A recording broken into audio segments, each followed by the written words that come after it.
क्या आपने कभी किसी की अंतिम यात्रा का दृश्य देखा है? जब किसी प्रियजन की मृत्यु होती है और उसे अंतिम संस्कार के लिए ले जाया जाता है तो हर दिशा में एक ही ध्वनि गूंजती है, राम नाम सत्य है, राम नाम सत्य है। यह मंत्र जो जीवन की आखिरी सांसों के साथ जुड़ा होता है, एक गहरे रहस्य को समेटे हुए है। क्या आपने कभी सोचा है इस मंत्र का असली मतलब क्या है? क्या यह सिर्फ एक धार्मिक परंपरा है या इसके पीछे छिपी है कोई और अधिक गहरी और महत्वपूर्ण सच्चाई? सोचिए, भगवान राम का नाम जो इस संसार में सत्य के रूप में माना जाता है, उसकी शक्ति को यदि हम जीते जी समझ लें तो क्या हो सकता है? अगर हम इस मंत्र की गहराई को पूरी तरह से आत्मसात कर लें तो यह हमारे जीवन को किस तरह से बदल सकता है। शायद इस सत्य को समझने वाला व्यक्ति अपने भीतर एक अनोखी चेतना का विकास करता है, एक ऐसी जागरूकता जो उसे भविष्य का आभास कराने के साथ साथ जीवन के हर क्षण को एक नई दृष्टि से देखने की शक्ति देती है। यह जागरूकता, जिसे हम अंतर्ज्ञान के रूप में जानते हैं, हमारे भीतर सदियों से छिपी हुई है, लेकिन इसे पहचानना और सही तरीके से समझना एक कला है जिसे बहुत कम लोग ही पूरी तरह से जान पाते हैं। क्या आपने कभी ऐसा अनुभव किया है कि जब कोई व्यक्ति आपके सामने आता है तो आपके भीतर से एक आंतरिक आवाज़ उठती है कि इस व्यक्ति पर भरोसा नहीं किया जा सकता, और समय बीतने के साथ वह व्यक्ति वास्तव में गलत साबित होता है? या जब आप किसी महत्वपूर्ण निर्णय के करीब होते हैं तो आपके अंदर से एक हल्की सी चेतावनी मिलती है कि यह कदम आपको महंगा पड़ सकता है, और अंत में वह निर्णय सच में गलत साबित होता है। ये वही अंतर्ज्ञान है जो हमें सही और गलत के बीच के महीन अंतर को समझने की क्षमता देता है, अगर हम इसे पहचानना और सुनना सीख लें। ये वही अंतर्ज्ञान है जो हमें सचेत करता है, जो हमें जीवन के महत्वपूर्ण फैसलों में सही दिशा दिखाने का काम करता है। अगर हम इस अंतर्ज्ञान के विज्ञान को समझ जाएं और इसे विकसित करना सीख लें तो हम अपने भीतर एक अनमोल शक्ति को जागृत कर सकते हैं। यह शक्ति न केवल हमें जीवन के गहरे रहस्यों को समझने में मदद करेगी, बल्कि भविष्य की दिशा को भी स्पष्ट रूप से देखने की क्षमता प्रदान कर सकती है। आप उस छिपी हुई शक्ति को पहचानना शुरू कर देंगे जो आपको जीवन के सभी रहस्यों की कुंजी प्रदान करेगी।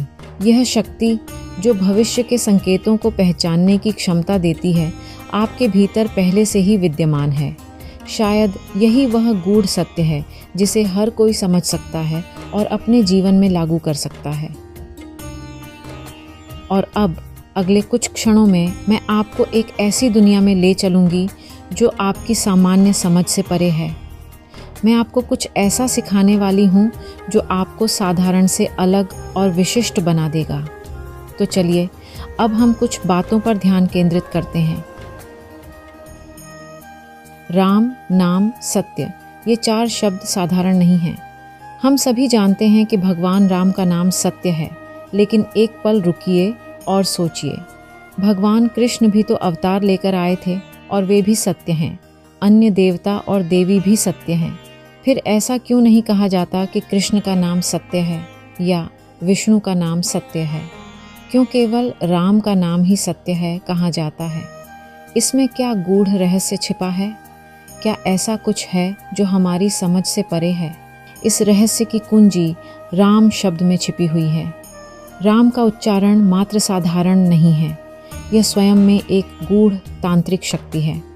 तांत्रिक विद्या में राम को एक शुद्ध ध्वनि के रूप में माना गया है, जो जीवन और मृत्यु के बीच के उस सूक्ष्म अंतर को उजागर करती है जिसे हम अक्सर अनदेखा कर देते हैं। जब हम राम की ध्वनि का उच्चारण करते हैं तो यह हमारे भीतर की ऊर्जा को जागृत करता है, हमारी चेतना को गहराई से प्रभावित करता है और हमें उस शाश्वत सत्य के करीब ले जाता है जिसे समझ पाना हर किसी के लिए आसान नहीं होता। राम शब्द का यह रहस्यमयी प्रभाव हमारी चेतना को एक उच्चतर स्तर पर ले जाता है, जहां जीवन के वास्तविक अर्थ और उसके परे के रहस्यों का अनुभव किया जा सकता है। यही कारण है कि राम नाम सत्य है को अंतिम सत्य के रूप में माना जाता है। यह केवल एक धार्मिक मंत्र नहीं, बल्कि एक गूढ़ विज्ञान है जो हमारे भीतर की शक्ति को जागृत करने की क्षमता रखता है। आइए पहले इस शब्द को समझने की कोशिश करें। अगर हम भगवान राम का नाम जप रहे हैं तो कैसे करेंगे? राम राम। लेकिन अगर मैं इसकी गति बढ़ा दूं तो क्या होगा? अब ध्यान से सुनिए, राम राम राम राम राम। धीरे धीरे जब मैं गति बढ़ाती हूँ तो राम शब्द मर में बदलने लगता है और गति बढ़ाने पर यह मरमर में बदल जाता है। क्या आपने कभी गौर किया है कि हमारे भीतर 4 प्रकार की वाक शक्तियाँ होती हैं? वैखरी वाक, मध्यमा वाक, पश्यंती वाक और परावाक। शायद आप इनमें से कुछ के बारे में जानते हों या यह पहली बार सुन रहे हों, लेकिन इन्हें समझना बेहद महत्वपूर्ण है। वैखरी वाक वह शक्ति है जब आप मुझसे सीधे संवाद करते हैं, जब आप अपने विचारों को शब्दों के रूप में व्यक्त करते हैं। जैसे जब मैं राम राम कह रही थी, आप उसे सुन पा रहे थे। यह हमारी बाहरी अभिव्यक्ति है जिसे हर कोई समझ सकता है। लेकिन जब मैंने अपनी गति को बढ़ाया तो यह वैखरी से मध्यमा वाक में बदल गया। यह हमारे मन की भाषा है जिसे केवल हम स्वयं समझ सकते हैं। मध्यमा वाक वह ध्वनि है जो हमारे मन में उत्पन्न होती है। यह हमारी विचार प्रक्रिया से जुड़ी होती है। जब हम राम का उच्चारण करते हैं तो यह केवल एक ध्वनि नहीं होती, बल्कि हमारे विचारों और भावनाओं का प्रतीक भी होती है। इस ध्वनि के माध्यम से हमारी आंतरिक चेतना जागृत होती है। जैसे जैसे आप इस ध्वनि की गहराई में जाते हैं, यह आपकी चेतना के अधिक गहरे स्तरों को छूने लगती है, जिससे आपकी अंतर्ज्ञान की शक्ति उत्पन्न होती है। इसके बाद आता है पश्यंती वाक, जहाँ राम शब्द एक शुद्ध कंपन में बदल जाता है। इस स्तर पर कोई विचार नहीं होते, केवल शुद्ध स्पंदन होता है। यह स्पंदन आपकी नाभि से उत्पन्न होता है और आपकी चेतना के सबसे गहरे स्तरों तक पहुंचता है। यह वह स्थान है जहां से जीवन की सभी ऊर्जाएं उत्पन्न होती हैं और यही वह कंपन है जो आपके जीवन की दिशा को निर्धारित करता है। और अंत में परावाक, यह वह अवस्था है जहां यह कंपन पूर्ण मौन में विलीन हो जाता है। यह वह गहरा मौन है जिसे आप ध्यान की गहराई में अनुभव कर सकते हैं, जहाँ कोई बाहरी ध्वनि नहीं होती, लेकिन फिर भी एक आंतरिक गूंज बनी रहती है। यह वही मौन है जहाँ से जीवन की सभी ध्वनियाँ उत्पन्न होती हैं और फिर वहीं पर विलीन हो जाती हैं। यह मौन हमारी चेतना के सभी स्तरों को नियंत्रित करता है और हमें जीवन की गहराई का अनुभव कराता है। ये 4 वाक शक्तियाँ हमें जीवन के विभिन्न स्तरों को समझने और अपनी आंतरिक चेतना को जागृत करने का मार्ग दिखाती हैं। जब हम इन शक्तियों को समझते हैं और इन पर ध्यान केंद्रित करते हैं, तो हम अपने जीवन के गहरे रहस्यों को जानने और एक उच्चतर चेतना की ओर बढ़ने में सक्षम हो जाते हैं। अब ध्यान दीजिए कि ये तीनों वाक शक्तियाँ हमारे भीतर किस प्रकार कार्य करती हैं। वैखरी वाक हमारे गले में स्थित है, जहाँ से हम संवाद करते हैं और अपने विचारों को शब्दों के रूप में व्यक्त करते हैं। यह हमारी बाहरी अभिव्यक्ति है जिसे सभी समझ सकते हैं। मध्यमा वाक हमारे हृदय में स्थित होती है, जहाँ हमारे विचार और भावनाएं बसती हैं। जब हम किसी चीज़ के बारे में सोचते हैं या उसे महसूस करते हैं, तो वह मध्यमा वाक के माध्यम से प्रकट होता है। पश्यंती वाक हमारी नाभि में स्थित होती है, जहाँ शुद्ध स्पंदन उत्पन्न होता है। यह बिना किसी शब्द या विचार के केवल एक शुद्ध ऊर्जा और कंपन के रूप में होता है।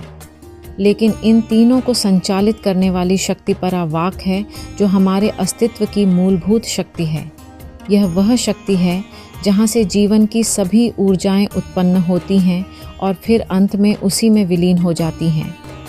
यह परावाक हमें उस मौन से जोड़ती है जो हर ध्वनि के पीछे छिपा होता है और जीवन की गहरी चेतना तक पहुँचने में मदद करता है। अब आइए देखें कि ये शक्तियाँ हमारे दैनिक जीवन में कैसे काम करती हैं। जब आप मुझे नमस्ते कहते हैं तो मेरे भीतर सबसे पहले एक रिफ्लेक्स उत्पन्न होता है। इससे पहले कि मेरा मस्तिष्क कुछ समझे, मेरे शरीर में एक कंपन उत्पन्न होता है। यह कंपन पश्यंती वाक से उठता है और मध्यमा वाक तक पहुंचता है, जहां मेरे विचार और भावनाएं सक्रिय होती हैं। यह वह क्षण होता है जब मेरी चेतना आपकी ध्वनि के साथ तालमेल बिठाने लगती है। आपकी नमस्ते का स्पंदन मेरे भीतर उस चेतना को जागृत करता है और फिर मेरे गले से वैखरी वाक के रूप में जवाब आता है, जो कि मेरी बाहरी अभिव्यक्ति है। ध्यान दीजिए, यह सिर्फ शब्दों का खेल नहीं है। ये शब्दों के पीछे छिपी हुई ऊर्जा है जो इस परिवर्तन को जन्म देती है। जब आप राम का उच्चारण करते हैं तो यह ध्वनि आपके भीतर की ऊर्जा को केंद्रित करती है, और जैसे ही आप इसकी गति बढ़ाते हैं यह ऊर्जा और भी अधिक शक्तिशाली हो जाती है। यह वह क्षण है जब ध्वनि और ऊर्जा एक हो जाते हैं और यह एक शुद्ध कंपन में बदल जाता है। इस तरह से हर संवाद, हर शब्द, हर भावना इन वाक शक्तियों के माध्यम से हमारी चेतना को छूती है और जीवन के अनुभवों को एक गहरे स्तर पर प्रकट करती है। जब हम इस प्रक्रिया को समझते हैं और महसूस करते हैं तो हम न केवल अपने विचारों और शब्दों के प्रति अधिक सचेत होते हैं, बल्कि अपने भीतर की ऊर्जा और शक्तियों को भी बेहतर तरीके से समझ पाते हैं। यह पूरी प्रक्रिया हमें एक महत्वपूर्ण सच्चाई सिखाती है कि हमारी आंतरिक प्रतिक्रिया, हमारे विचार और हमारे शब्द, ये सब मिलकर किस तरह एक सजीव और समन्वित अनुभव बनाते हैं। क्या आपने कभी महसूस किया है कि जब कोई व्यक्ति आपके सामने खड़ा होता है तो आपके भीतर से एक संकेत आता है कि वह व्यक्ति सही नहीं है? यह हमारे शरीर का स्वाभाविक रिफ्लेक्स है जो तुरंत सक्रिय हो जाता है, लेकिन हम इंसान होने के नाते अक्सर इस संकेत को अनदेखा कर देते हैं और अपने विचारों में उलझ जाते हैं। यही वह अंतर्ज्ञान है जिसे पहचानना और पकड़ना हमें सीखना चाहिए। अब जरा सोचिए, यही शक्ति अन्य जीवों में भी होती है। उदाहरण के लिए, कुत्ते किसी व्यक्ति की आभा को भांप लेते हैं और सांप शुद्ध अंतर्ज्ञान पर कार्य करते हैं। यही कुंडलिनी शक्ति का प्रतीक है जिसे सांप के रूप में दर्शाया जाता है। छोटे बच्चे और सांप दोनों ही स्वाभाविक रूप से अपने अंतर्ज्ञान पर कार्य करते हैं, लेकिन हम इंसान इस शक्ति को समझने और उसका सही उपयोग करने में अक्सर असमर्थ रहते हैं। इस अंतर्ज्ञान को जागृत करने का एक प्रभावी साधन है मांडूकी क्रिया। यह एक आध्यात्मिक अभ्यास है जो कुंडलिनी शक्ति को सक्रिय करने और हमारे भीतर के अंतर्ज्ञान को जागृत करने में मदद करता है। मांडूकी क्रिया के माध्यम से हम अपने भीतर की शक्तियों को पहचान सकते हैं, उन्हें नियंत्रित कर सकते हैं और जीवन के गहरे रहस्यों को समझने की दिशा में एक महत्वपूर्ण कदम उठा सकते हैं। जब आप सामान्य रूप से सांस लेते हैं तो उस सांस के साथ आने वाली गंध को महसूस करने की कोशिश करें। नाक के बालों से टकराते हुए हवा को महसूस करें और इस पर ध्यान केंद्रित करें। यह नाक के बाल जो सूक्ष्मतम संवेदनाओं को पकड़ते हैं, हमारे शरीर की एक महत्वपूर्ण प्रणाली का हिस्सा है। इस क्रिया को रोजाना अभ्यास में लाएं और आप देखेंगे कि आपका अंतर्ज्ञान जागृत हो रहा है। आप पहले विचार को पकड़ना सीखेंगे और यह समझने लगेंगे कि जीवन में आने वाली हर भावना का स्रोत क्या है। आप देखेंगे कि इस क्रिया के माध्यम से आप अपने अंतर्ज्ञान को और अधिक सशक्त बना सकते हैं। आप अपने जीवन के हर पहलू में इस शक्ति का उपयोग कर सकते हैं। यह शक्ति जो आपके भीतर पहले से ही मौजूद है, अब जागृत हो जाएगी और आपके निर्णयों में मार्गदर्शन करेगी। शायद यहीं से आपकी असली यात्रा शुरू होगी। आपने अब तक जो सुना है वह आपके भीतर एक बीज की तरह बो दिया गया है। समय के साथ यह बीज एक वृक्ष बनेगा और आप इस सच्चाई को समझने लगेंगे। ये यात्रा केवल आपके बाहरी जीवन तक सीमित नहीं रहेगी, बल्कि यह आपके आंतरिक जीवन को भी प्रभावित करेगी। अब एक छोटी सी कहानी। एक बार की बात है, रमण महर्षि के पास कश्मीर से एक व्यक्ति आया। उस व्यक्ति के मन में गहरे सवाल थे, लेकिन वह केवल कश्मीरी भाषा में ही बोल पाता था। उसने अपनी भाषा में महर्षि से प्रश्न पूछे और रमण महर्षि ने उसे ध्यान से सुना। उन्होंने एक शब्द भी नहीं कहा, न ही किसी प्रतिक्रिया का संकेत दिया, लेकिन फिर भी उस व्यक्ति ने महसूस किया कि उसे अपने सवालों का जवाब मिल गया है। वह व्यक्ति संतुष्ट होकर वहाँ से चला गया, जैसे उसकी सभी शंकाओं का समाधान हो गया हो। यह रमण महर्षि के अंतर्ज्ञान और उनकी गहरी आंतरिक चेतना का परिणाम था। बिना एक भी शब्द बोले, केवल उनकी उपस्थिति और समझ ने उस व्यक्ति को वह उत्तर दे दिया जिसकी उसे तलाश थी। यही सच्चा अंतर्ज्ञान है जो शब्दों से परे हमारी चेतना की गहराइयों से उभरता है और हमें सही मार्ग दिखाता है। यह अंतर्ज्ञान का खेल है, एक ऐसा खेल जिसे समझना, अपनाना और अपने जीवन में लागू करना आवश्यक है। इसे साधना कोई सरल कार्य नहीं है, यह अभ्यास और धैर्य की मांग करता है। लेकिन एक बार जब आप इसे आत्मसात कर लेते हैं तो यह आपके जीवन में क्रांतिकारी बदलाव ला सकता है। आप बाहरी रूप से वही व्यक्ति रहेंगे, लेकिन आपकी समझ, आपकी सोच और आपके निर्णयों में एक गहरी परिपक्वता आ जाएगी। अगले वीडियो में मैं आपको और भी गहरे रहस्यों के बारे में बताऊंगी जो आपकी आत्मा को और भी जागरूक बना देंगे। यह एक यात्रा है, एक गहन यात्रा जो आपकी चेतना के स्तर को नई ऊंचाइयों तक ले जाएगी। इस यात्रा को समझने और सफलतापूर्वक पूरा करने के लिए आपको केवल धैर्य और निरंतर अभ्यास की आवश्यकता है। तो क्या आप इस यात्रा पर चलने के लिए तैयार हैं?